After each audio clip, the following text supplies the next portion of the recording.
merci d'être venus aussi nombreux et la semaine pour vous et pour nous commence bien puisque nous allons passer près de 40 minutes en excellente compagnie. Sans plus attendre, je vous demande d'accueillir un immense réalisateur, Monsieur Tim Burton, et l'interprète Colette Marchand. J'ai bien sûr nommé...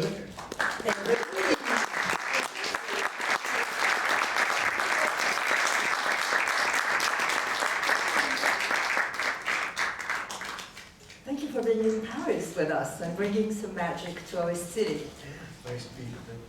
Well, of course, I mean, seeing the original animated Disney film obviously made an impact on both of you.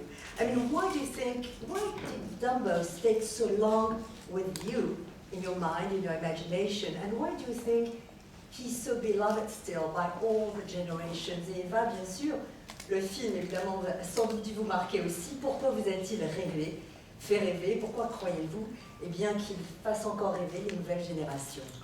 Well, I think the reason I loved it is that, you know, the symbol of a flying elephant is just such a beautiful metaphor for the way I think a lot of people feel, and it also felt like kind of a personal story for me, you know, a weird looking character, people don't quite know what to figure out, you know, working with a big, it's like my history of Disney is like, it's been such a beautiful, long history, and so it just felt very much like close to what I've experienced in my life with them.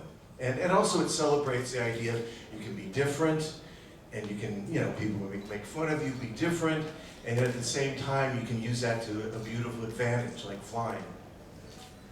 Alors, en fait, c'est vrai que pour moi, le symbole de cet éléphant volant, d'abord, c'est une métaphore très très belle, aussi la façon dont effectivement on peut se sentir lorsque l'on est sur un personnage. Et puis, pour moi, c'est aussi une histoire plus personnelle, l'histoire d'un personnage un peu peut-être étrange, qui n'a pas l'air vraiment de rentrer dans le moule en quelque sorte, que l'on a du mal vraiment à définir. Et cela ressemble aussi à notre niveau à mon histoire personnelle avec Disney, histoire belle et longue. Donc je me suis aussi servie de cette proximité avec mon expérience. Et puis enfin, bien sûr, je célèbre comme toujours la beauté d'être différent et évidemment la beauté d'être accepté par les autres. Pour vous, Eva? En français? En français, c'est mieux. J'ai grandi avec Dumbo, j'ai peut-être vu ce dessin animé quand j'avais 4-5 ans, et cette histoire m'a toujours beaucoup bouleversée, cette histoire d'éléphanto, de maman, tout ça, cette séparation. C'était très, très émotionnel, enfant, et puis évidemment, je pense qu'il n'y a personne d'autre que Tim pour mettre en scène cette histoire, parce qu'il comprend les incompris. Et il apporte toujours sa poésie, sa magie, voilà. Question ici, oui. Hello. Dreamland made me think of Disneyland, and given your history with the studio, I was wondering if it was amusing to show the beauty, but also to burn it down. No, I mean, it's all in good fun, right? I mean, look, from the minute I worked at Disney, I always wanted to design a theme park, you know? It was one of the things I'd love to do. So in this movie, we got to do it. So that was, and in less time than it actually took to build the real Disneyland. So we got to experience it very quickly, and it was kind of a little dream of mine come true. Alors oui, bien sûr, votre question est effectivement assez amusante aussi, nous on s'est amusés, mais vous savez, quand j'ai commencé aussi chez Disney, justement, ce qui est intéressant, c'est que justement, je disais sur les parcs d'attractions, donc pour moi, c'était amusant et en même temps, il m'a fallu bien moins de temps pour construire mon parc d'attractions qu'il en a fallu pour construire Disneyland. Donc c'est un peu un rêve qui est devenu réalité. Alors, une question pour Eva Green. Qu'est-ce qui vous a donné le plus de difficultés? Vaincre votre peur du vide ou prendre un accent français coupé au coude?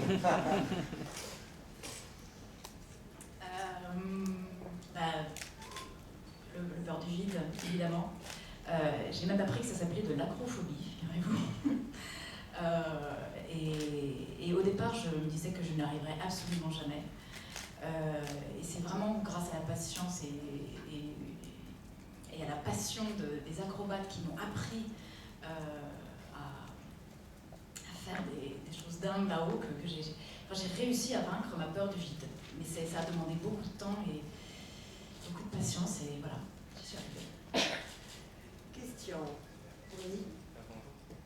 Je voulais vous demander si vous avez lu le livre Tembo's of Flying Elephant de Hélène Aberson, et si oui, est-ce que vous vous en êtes inspiré pour écrire le livre? Et j'ai aussi pour écrire le scénario, et vous vous inspirez si ça vous a inspiré dans la film. Et pour vous, Evelyn, est-ce que vous pouvez nous en dire plus sur le passé du personnage Colette Marchand? Et j'ai vu que c'était aussi une personne qui a vraiment existé dans la réalité. C'est une actrice, c'est une actrice française. Et c'est pour savoir si c'était un hommage, pas trop, et si vous en êtes inspiré de ce personnage. Well, two-part question for you, Tim. I mean, did you read Helen Aberson's book, and were you inspired by her writing to imagine your world? No. No, I think, again, for me, it was more about that very simple, beautiful image. And that's what I liked about those old Disney films, is that they had these very simple messages done in these beautiful, fable-like ways. And so that was more visual inspiration than writing. Alors non, d'abord pour moi, comme je l'ai dit, ce qui m'intéressait, c'était la simplicité et la beauté de cette image. Ce que véhiculent d'ailleurs tous les anciens films Disney, ce que j'aime justement, c'est cette façon de parler comme une fable. Et ce qui est important pour moi, c'est évidemment l'inspiration visuelle. The second part of the question was so that apparently your character was inspired by a I didn't know either. actress. I didn't know that either. You know. See? Well, she is French, that's true. And she's an And she's an actress. actress. So, yeah. Non, mais je But savais now pas. she's also an aerialist. She learned how to do this. Voilà, et maintenant, et bien sûr, Unbelievable. c'est l'artiste, oui. Non, mais vous m'en apprenez de belle, je ne savais pas du tout. Honte à moi.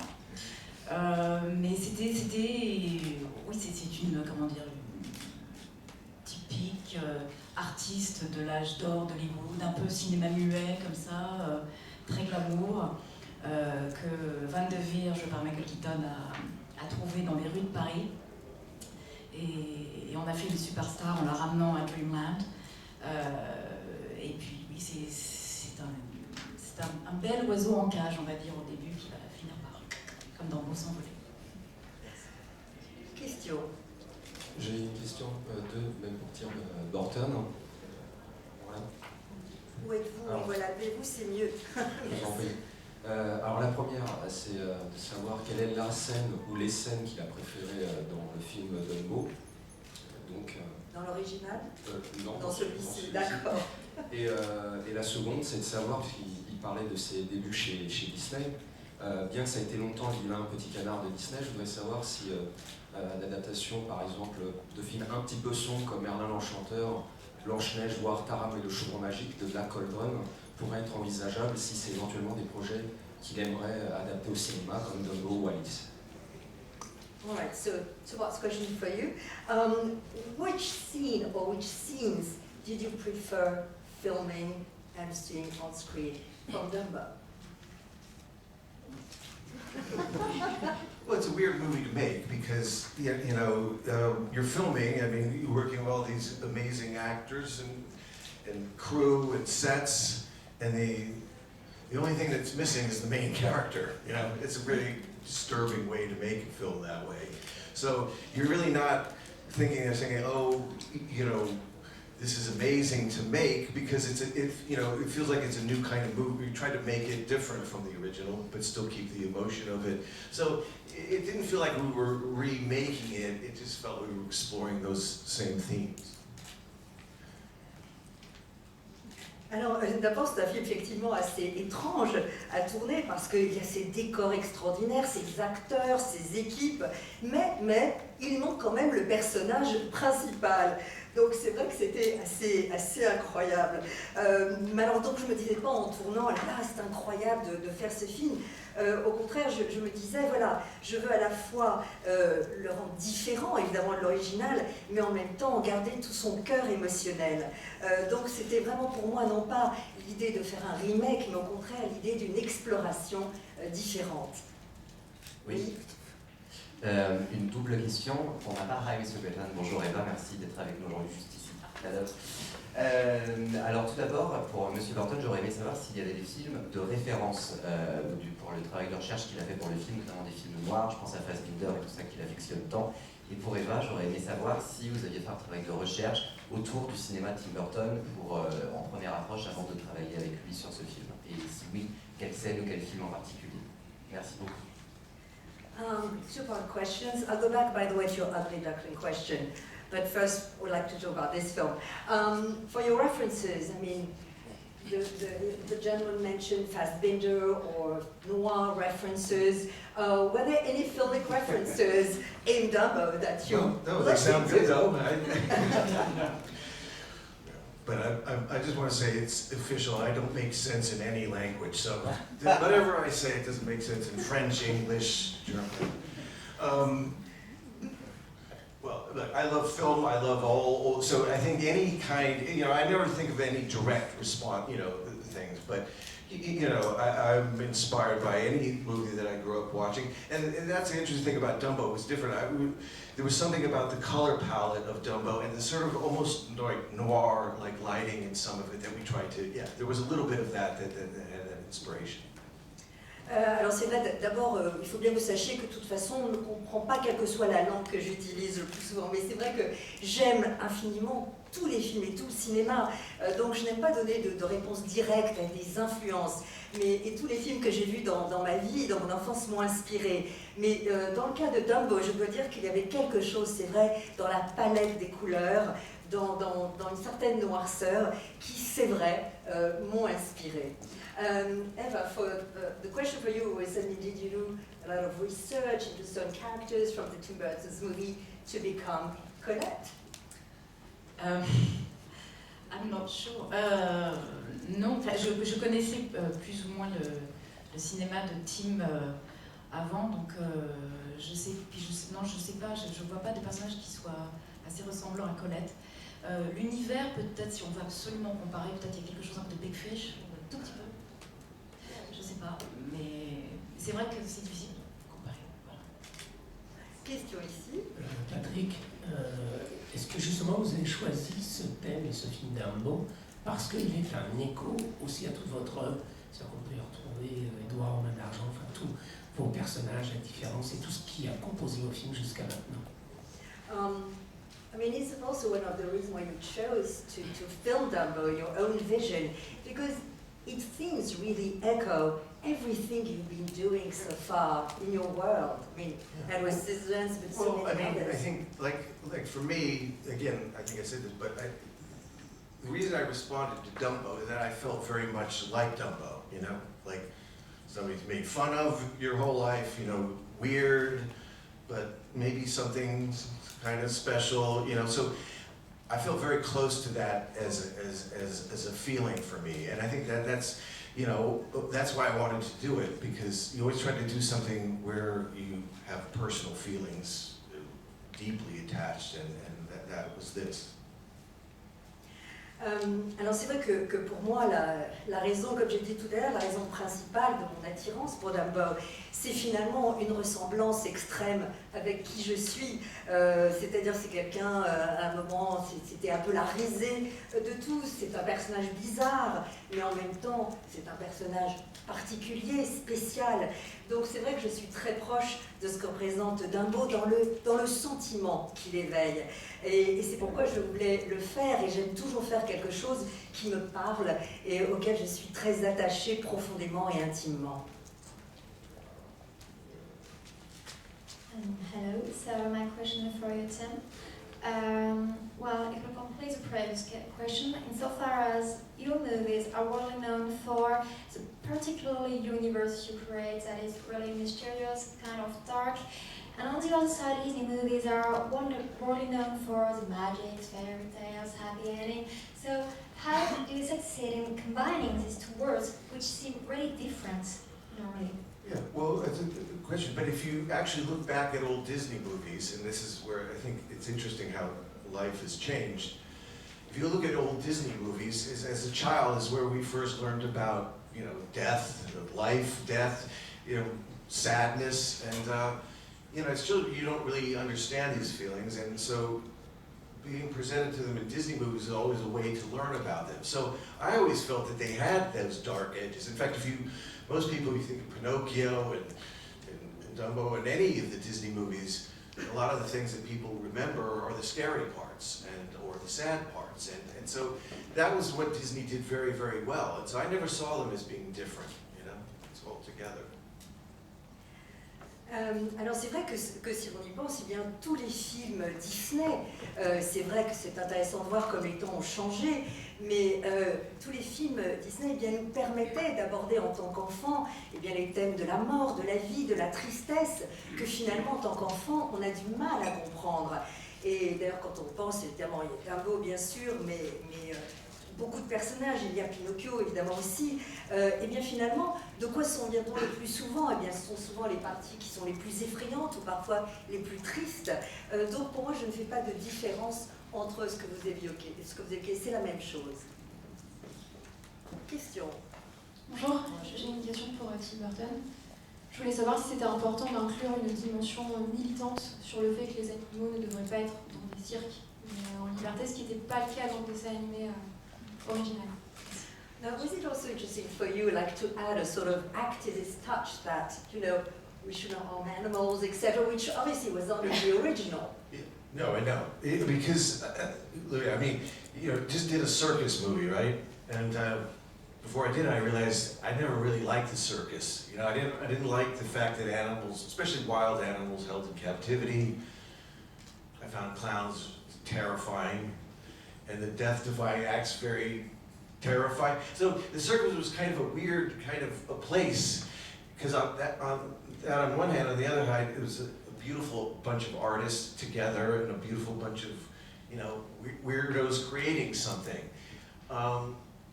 So, what's the point? Activists, animals. So, yes, I'm glad that they don't have live animals in the circuses anymore, because it's just, we didn't use anything, and we worked with horses and dogs, but no wild animals, because, for those reasons. Alors, c'est vrai que moi, bizarrement, je n'ai jamais particulièrement aimé le cirque. Je n'aimais pas forcément les clowns, que je trouvais terrifiants, les bêtes sauvages qui étaient en captivité. Mais en même temps, le cirque est cet endroit un peu étrange, où se regroupent et se retrouvent des artistes hétéroclites, des gens un peu marginaux, imparfaits. Et donc ça, c'est ce qui m'attirait dans le concept du cirque. Et je suis évidemment ravie qu'il n'y ait plus de bêtes sauvages en captivité pour les cirques. Et dans mon film, eh bien, on a beaucoup utilisé évidemment surtout des chevaux, des chiens, mais pas d'animaux sauvages en captivité, justement. And I wanted to ask you something, because you were amid this circus, so to speak. And I want to ask really, when the first time you stepped into the set, because there's so many incredible sets, how did it feel to you? Was it daunting? Was it, how this whole circus theme for you, how did it echo in you? Parce qu'on parle beaucoup évidemment du cirque, mais je dis, Eva, justement, on a entendu tout à l'heure parler évidemment de son entraînement, mais lorsqu'elle est physiquement arrivée sur un cirque imaginé par Tim Burton, quelle était son impression? Comment elle ressent le cirque? Moi, une des premières scènes que j'ai tournées, c'était quand on était tous dans la voiture et quand on rentrait dans Dreamland. Et le luxe qu'on avait, c'était qu'il n'y avait pratiquement pas d'écran vert. Et on avait les attractions, les figurants, les acrobates, et un groupe de jazz. C'était assez extraordinaire. On se pinçait tous. On avait l'impression de retourner à l'âge d'or hollywoodien comme ça. C'était grandiose. D'ailleurs, tout à l'heure, on demandait à Tim quelle était sa scène préférée à tourner, mais pour vous, en tant qu'actrice, quelle a été peut-être la scène la plus forte pour vous? Because we're asking you earlier what scene you prefer, maybe, you know. Well, but every place you look, like, not only on the set, but there were people, you know, performing all over, you know, practicing. That's what the circus people do. They're always practicing. So, you know, you turn around, there are people throwing knives or, you know, swinging. I mean, she actually learned to do the trapeze, you know, because you're kind of almost, it's that kind of environment. They're so just passionate about it, you know, kind of you get swept up into it. Oui. Oui, c'est... Non, mais voilà, c'est vrai que quand elle arrivait sur le tournage, c'est partout, il y avait effectivement les scènes que l'on tournait, mais partout autour, il y avait des jongleurs, des gens qui jetaient des lanceurs de couteaux, et puis elle a quand même appris à être une grande trapéziste. Donc il y a à côté comme ça un environnement absolument magique, et il y a de la passion dans l'air surtout. C'est ça, c'est la passion qui est très contagieuse, et que c'est vrai que je m'entraînais tous les jours dans une espèce de grande tente, un chapiteau, où ils vivent tous ensemble. C'est vraiment une famille. C'est vrai que c'est un peu plus de dire ça, mais c'est vrai. Et ils s'aiment, ils s'entraînent. Vous allez avoir les clowns qui vont aider, les trapézistes. Enfin, c'est vraiment... Il y a un grand soutien, il y a un amour, et puis c'est fascinant de les regarder. Hein, c'est assez impressionnant. Question. Le micro là-bas. Oui, M. Burton. Vous avez développé autour du personnage principal de Dumbo beaucoup de personnages avec des grands acteurs, donc Eva Green, Michael Keaton, Danny DeVito et bien sûr Colin Farrell. Est-ce que c'était compliqué de trouver un équilibre et une place pour chacun, vu leur histoire qui est très riche? Well, obviously, around Dumbo, we see lots of characters performed by incredible actors. Eva, obviously, but Michael Keaton, DeVito, Colin Farrell, so was it tough to find a balance so that each, given their rich history with you and all that, find their own space, timing, role?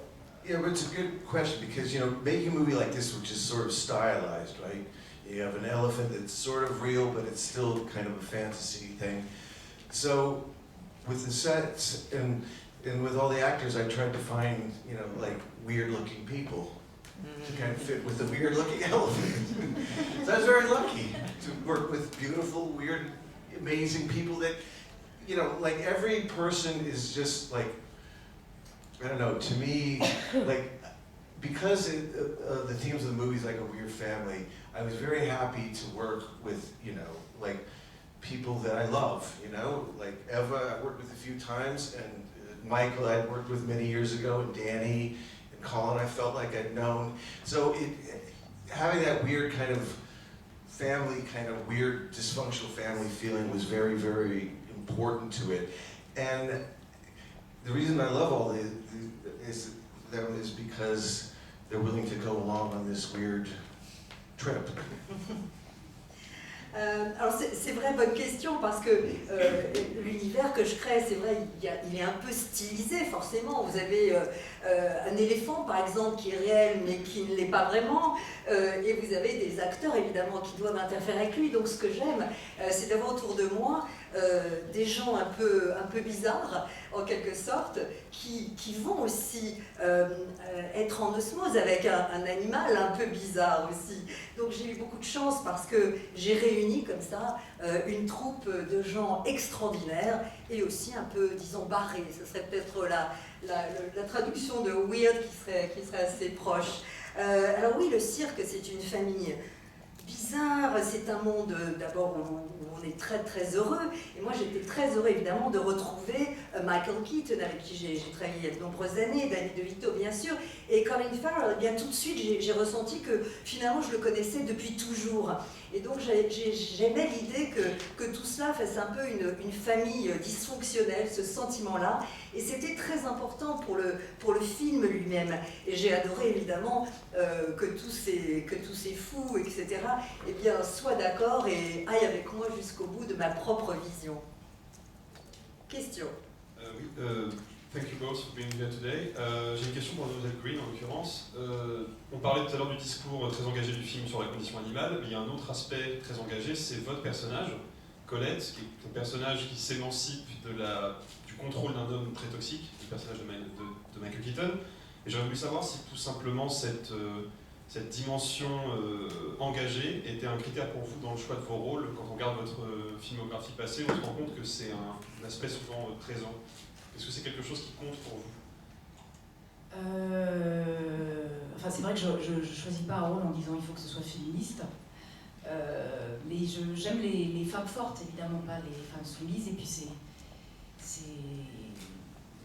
des femmes qui ont un voyage, comme Colette, où il se passe quelque chose, où c'est une espèce d'oiseau en cage qui va prendre conscience que sa vie est superficielle. Et ça y est, elle s'émancipe. Oui, des femmes fortes, des femmes complexes, des femmes qui ont du courage. Oui, des femmes modernes, oui. Question ici. Question pour Tim Burton, s'il vous plaît. Faut-il voir dans Dumbo le regret d'un réalisateur qui aurait aimé partager la vie itinérante et aventureuse des gens du cirque? Should we see in Dumbo your personal regrets as director never to have shared the life of these wonderful circus players and entertainers? Should we see in Dumbo, in a way, your own regret at never having been able to join a circus? Well, again, I have joined a circus making a movie. I have joined it.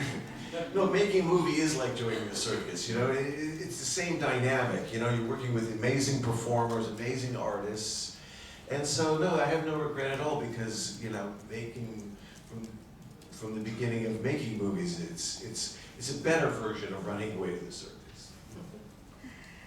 Alors c'est vrai que je n'ai pas en un sens, de toute façon, je suis un personnage de cirque, puisque lorsque l'on filme, eh bien, on est en quelque sorte dans un film. Il y a la même dynamique en quelque sorte, avec ces incroyables artistes qui sont autour de vous.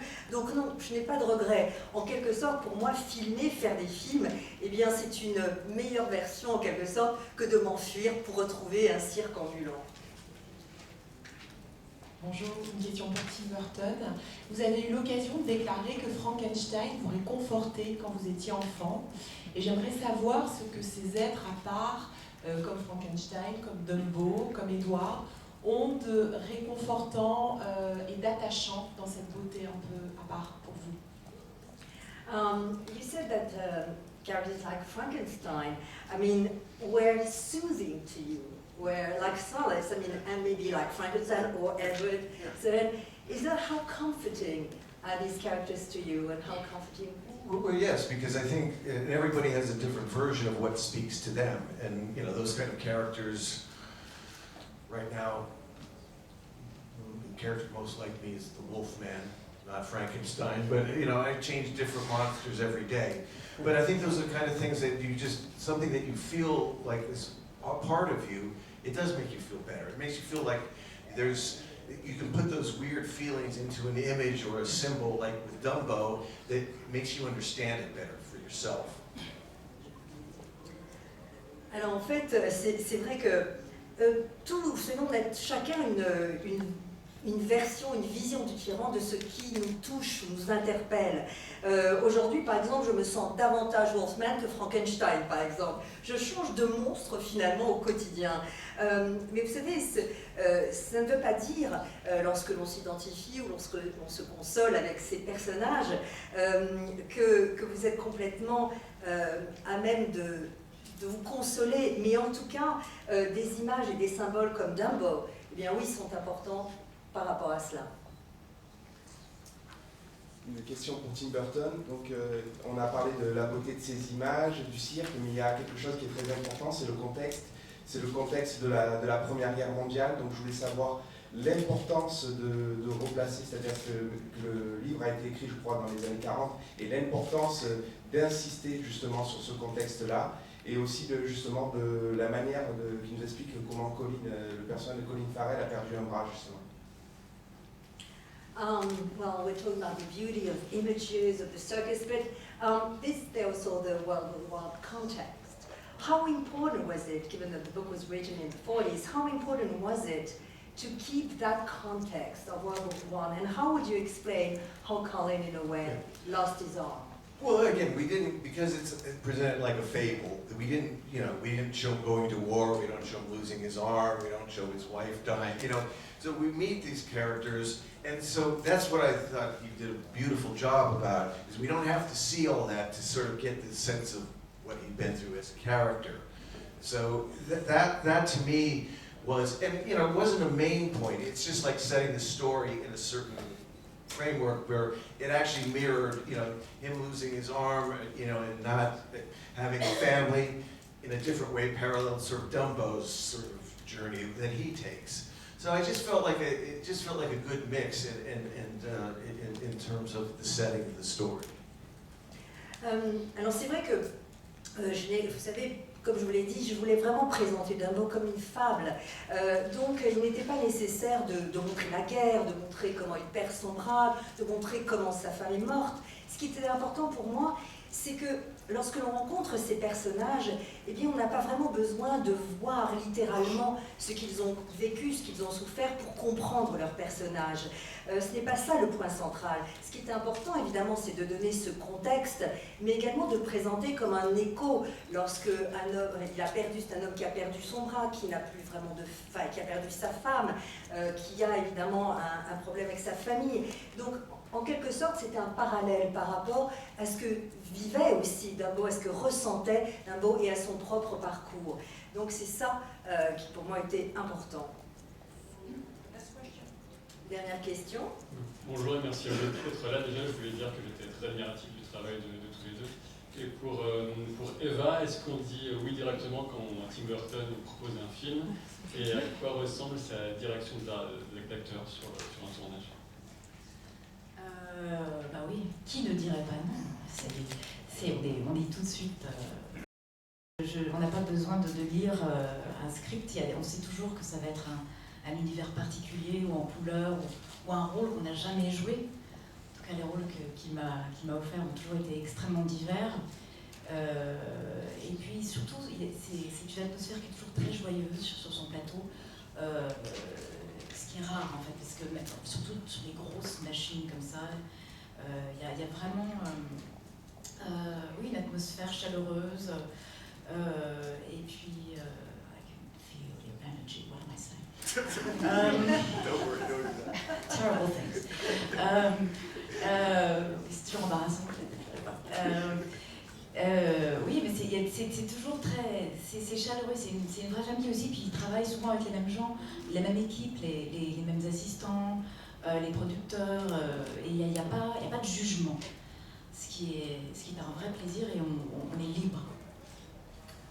For these freeing words, I understand, by the way, that Eva was also swearing in French on your set. Did you understand everything she said?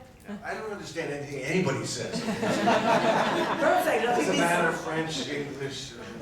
I think this is a perfect And that's why conclusion. we get along, because she knows I can't speak. And she accepts it, and so I'm very grateful to her. Alors voilà, c'est une merveilleuse subvention merveilleuse parce que elle sait que elle comprend ce que je veux dire et puis voilà. C'est ainsi que se termine cette conférence de presse. Merci à vous. Merci.